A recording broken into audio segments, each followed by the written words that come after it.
I would rather associate this with my role at MTX than being a senior business analyst.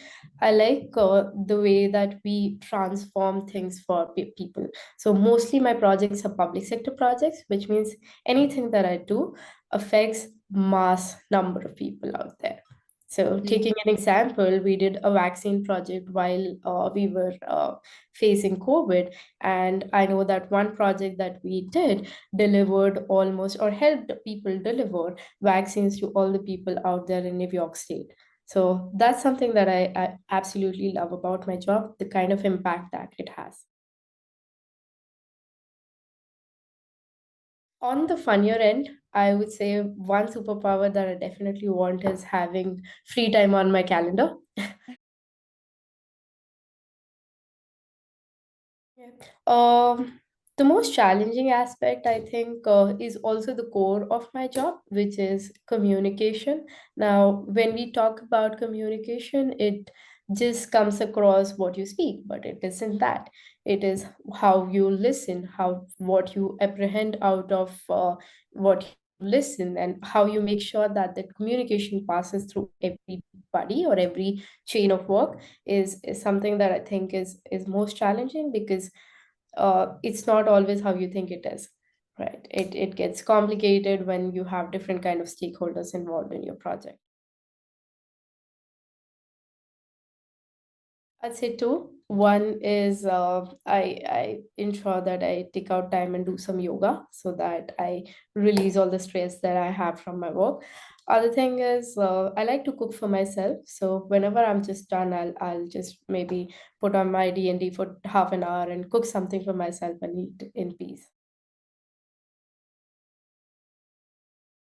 One piece of advice, I would say this is one of the advice that Shweta gave to me while I was earlier in my career, and I would like to give this to everyone that have patience.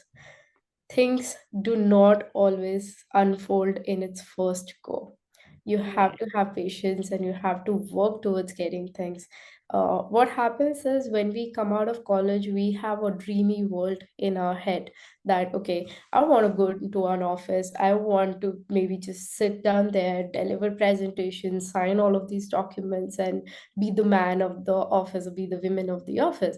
But to reach there, it takes time, and you don't have to just let go. Be patient, work towards it, and just ensure that you have all the right steps moved on to reach to that point. So have patience is what I would say.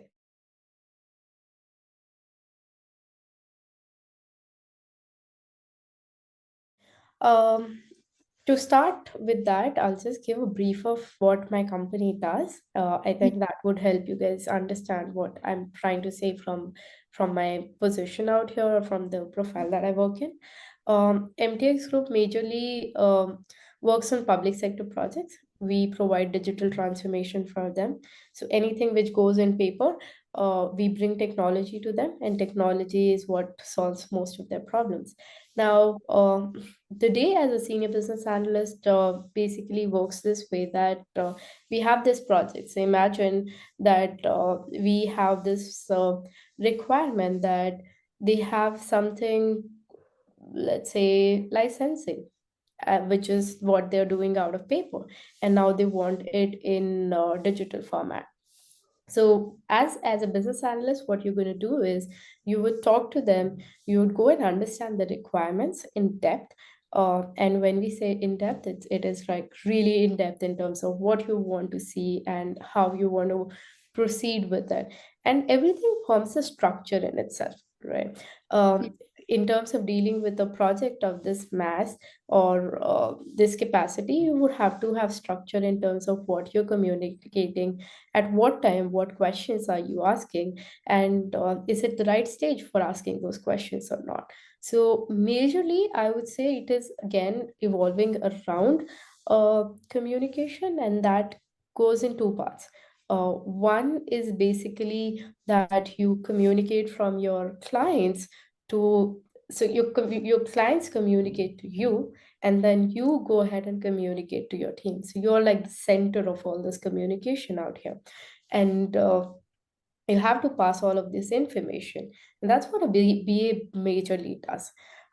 Business analyst is like a stakeholder, or a bridge between the clients and the team. So we hear to all of their needs. We then go ahead and document all of those needs in different types of document. It's not always spreadsheets, it's not always Google Docs, or it's not always Word. There are different types of document that are there in the IT world, that we kind of transform our things that we listen into, and then provide it to the team so that they can go ahead and build a very user effective, or a very good software for people to use and utilize, so that the things that they were doing in 10 days can now be done in maybe like 10 minutes. So that's what we majorly do. Communication in all different forms of its life, I would say. Okay. If I say skills, definitely one thing that you have to ensure that you have is speaking crisp. Okay. In my personal life, I think in my professional life, I have taken a lot of interviews as well, where we look for candidates who can be part of our team. And I think that's one of the qualities that people majorly miss. When you are asked a question, you have to kind of crisp or boundary, or make a boundary to your answer. You cannot just go over and over and over again, because it confuses the other person. So one of the skills that I think which is essential of being a BA, or in any job in general, is to ensure that your answers, or your responses, not answers, I would say, responses are crisp. Right. That's one thing. The next thing I would say is how you write or how you document things, right? Um, my personal agenda in terms of doing anything or any project is, how am I saving time for other people, right? Uh, if I'm giving them something which is taking them maybe 10 hours, which earlier was actually just taking them 5 hours, it doesn't do any good to them. Time is of essence to everyone, and once you get into professional life, you would understand that everything and anything revolves around time. The minute you save time, you're saving money, right? So one thing that I also think, another point that is essential, is how you ensure that your clients or your stakeholders are benefiting from your system, right? In terms of time, in terms of money, and in terms of their resources as well. So I would just maybe put my responses into these 2 points at this moment. Um, so work readiness is again one of the phrases that really drove me to Talerang earlier. And what I think work readiness to me is breaking that bubble of the college life, right? When you are in your college, you just think that things are going to go the same way. But when you come into work readiness, there's a lot of I would say uh, challenges that you have to face, and that those challenges are something that are beyond your control, right? So in your college, you can choose your groups. In your college, you can choose your friends, right? But when you come into work readiness, or when you come into your professional environment, you can't choose your colleagues. You can't choose your manager. You can't choose your boss, right?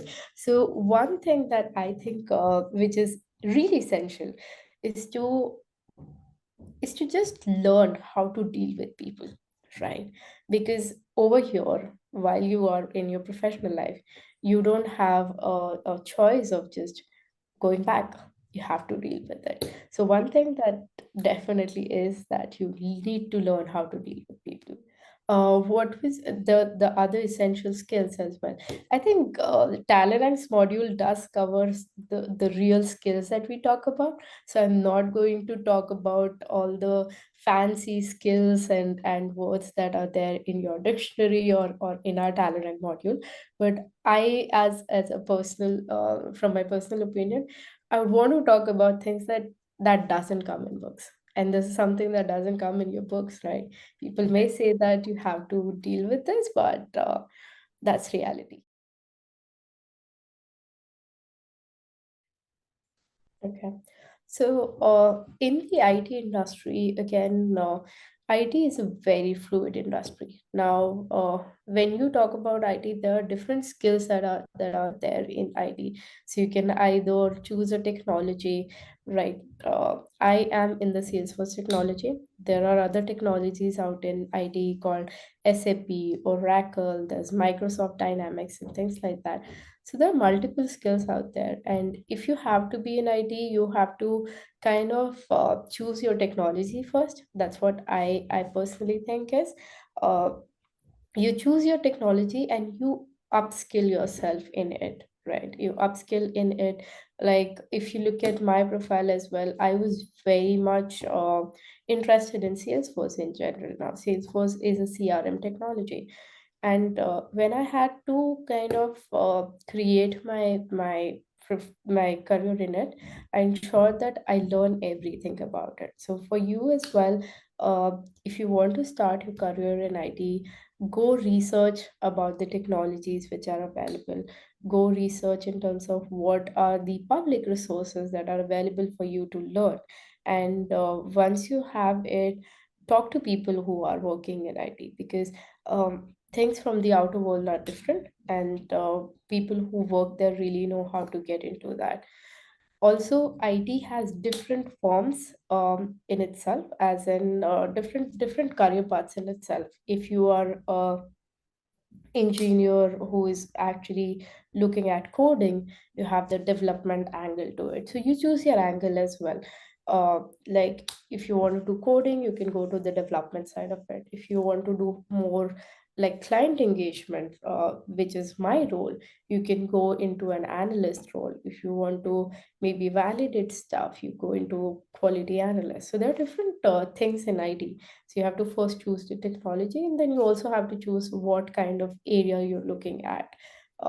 Development, client engagement, management. So there are different things in it. It's not just IT. You have to unlayer a lot of layers beyond that to ensure that you're getting into that segment or that sector altogether.